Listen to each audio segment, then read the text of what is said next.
فلا تظلموا فيهن أنفسكم وقاتلوا المشركين كافة كما يقاتلونكم كافة واعلموا أن الله مع المتقين.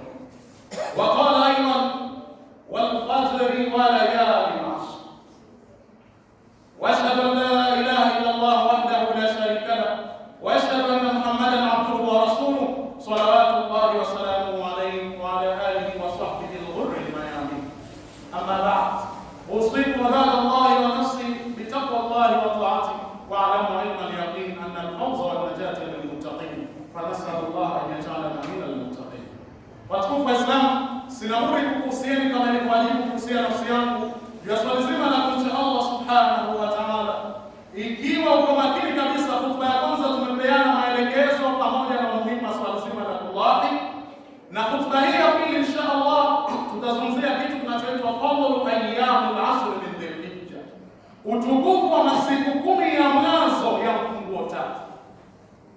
Kitu cha kwanza tunatakiwa tuelewe kwamba Allah subhanahu wa ta'ala anasema inna iddata ash-shuhuri 'inda Allahi 12 shahran fi kitabillah, hakika idadi ya miezi katika umbali wake Allah subhanahu wa ta'ala ni 12, lakini katika miezi hiyo anasema minha arba'atun hurum, kuna miezi minne mitukufu zaidi, ikiwemo bahati nzuri Dhul Qa'da, fungo hili tulilotoka nao, na Dhul Hijja, yote imefuatana.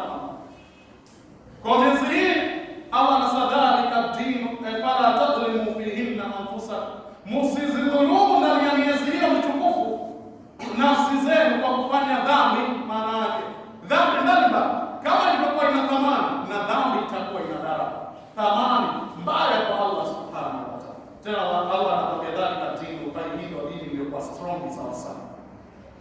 Kwa hiyo kama ni hivyo basi, unatupa hizi siku 10 za mwanzo tunafunga tatu, na hivi kwa sababu tukikosea kwenye hotuba ya leo, Ijumaa itakayokuja nadhani itakuwa ya masiku yameshaingia. Kwa hiyo kama lengo la hotuba itakuwa halikufikiwa, kwa tukufu sana vizuri tukakumbushana ili situpite faida hii.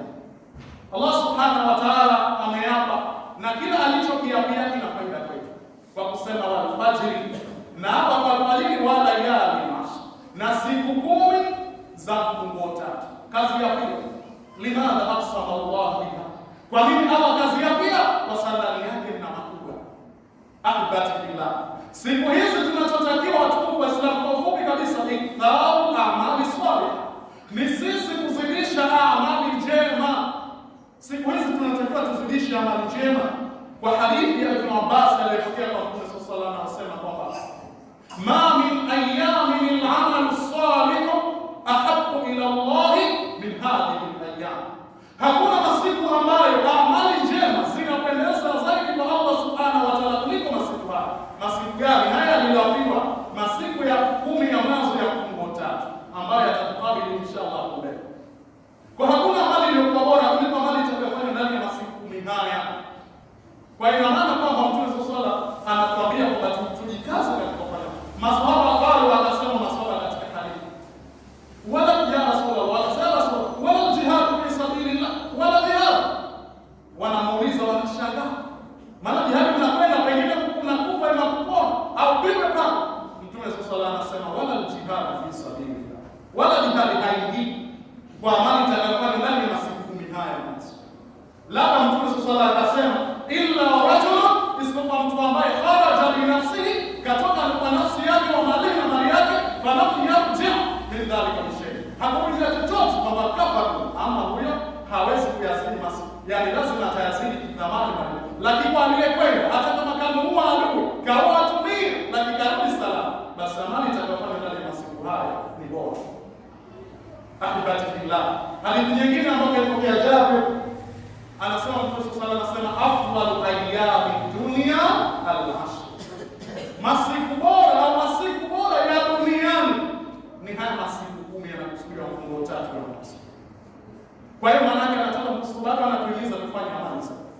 Ahibati fillah, mithali amali swali hapa, amali njema ambazo tunatakiwa tuzidishe kuzifanya, kathratu dhikri, tuzidishe kutaja Allah, kwa sababu kutaja Allah kuna faida.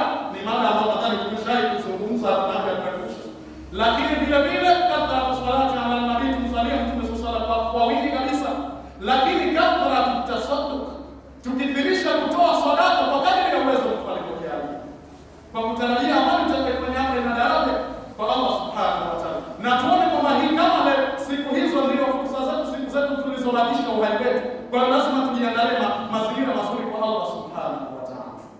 lakini maswali ya qiraatu Qur'an, kusoma Qur'an, halu shadadi nas, kutatua shida za watu na nyinginezo katika kheri mbalimbali, itibau janaiz, kufuata janaiza, ayadatul mamba, kutembelea wagonjwa. Hizo zote ni ibada na zote ni ibada ambazo tunazitegemea pamoja na khairati mbalimbali. Yes, tupite haya kwa kadri ya uwezo wako. Kama una chombo chako, kama mfano tujalie gari, umepita barabarani, umekuta watu, wasaidie, pia utakuwa umetoa swala. Ni sehemu ya swala hii. Lakini kama ni mvuvi na vile vile kipindi, kama ni mkulima vile vile fanya kwa kadri ya uwezo. Kwa hiyo ni sehemu ambayo ni vitu ambavyo tunatakiwa kufanya katika kipindi hiki ambacho tunaendelea. Ahibati fillah, wa min amali salihah siyamu yawmi Arafa li ghairi al-haji 'inda jumhur al-ulama. Miongoni mwa amali njema pia ni swali la kufunga funga ya Arafa kwa wale baina masiha, kwa sababu sunna ya kufunga Arafa ni kwa sisi, kwa mahujaji wao hawafungi kwa mujibu wa hadithi sahihi, wapate tatwia tukufu ya kumdhikiri Allah na ibada. Kwa mujibu wa jumhuri ya ulama ni kuga na ulama. Kwa sisi tulio ikifika mwezi 9 tujitahidi tufunge siku ya Arafa. Funga ya Arafa. Ingawa tena unakuja Arafa, je, tufuate huku kwetu ima kule waliko mahujaji? Tunasema kwamba kauli ya maulama ambayo inaingilika akili ni Arafa, fuata mwezi 9 kwa mujibu wa eneo uliko.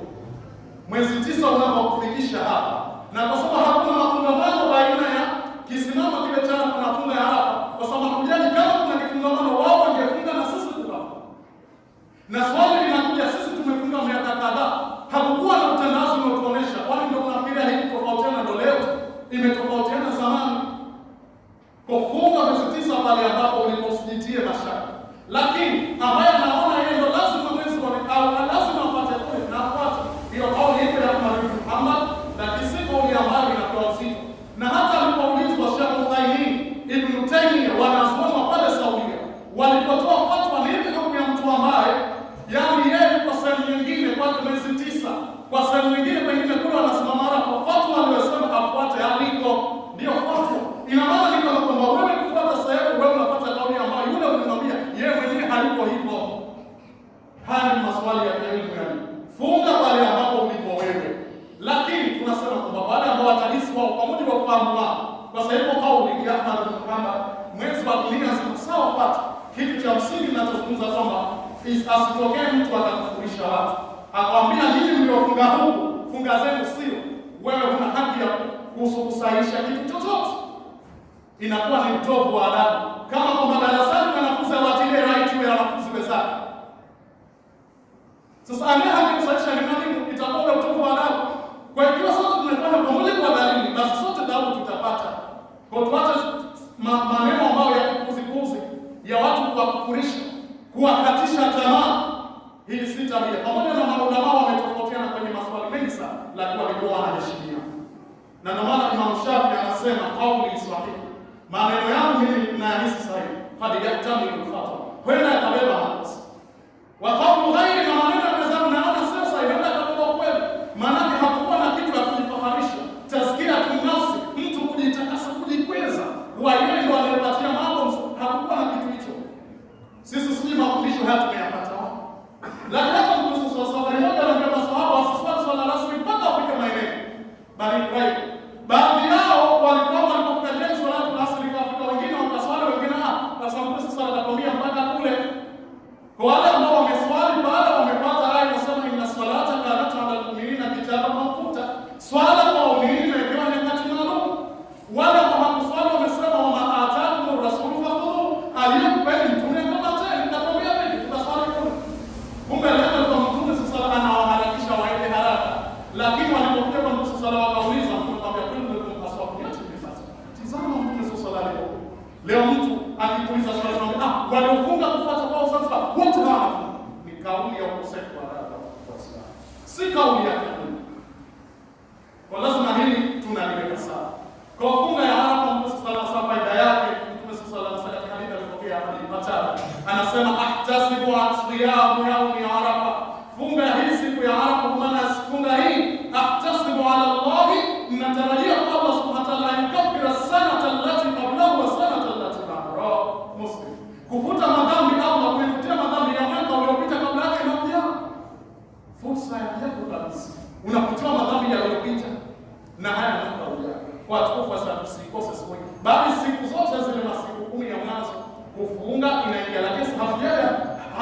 haijaji hadithi sasa iliyohusisha sasa kwamba labda masiku yale kufunga, bali inaingia katika jumla ya amali njema kufunga nayo hivyo. Lakini sasa hadithi iliyokuja sasa tafsiri pengine mwezi mosi mwezi ngapi, hiyo haipo. Usipokuwa imekuja katika jumla ya jamaa kwamba masiku yale tunatakiwa tufundishe amali njema. Sasa ni kwa nini amali njema pia kufunga nayo? Watukufu wa Islam, tujitahidi siku hizi zisikose kabisa. Tusitumie vizuri kwa sababu tuelewe kwamba hii hapa duniani tumeletwa sehemu ya kulima na afya.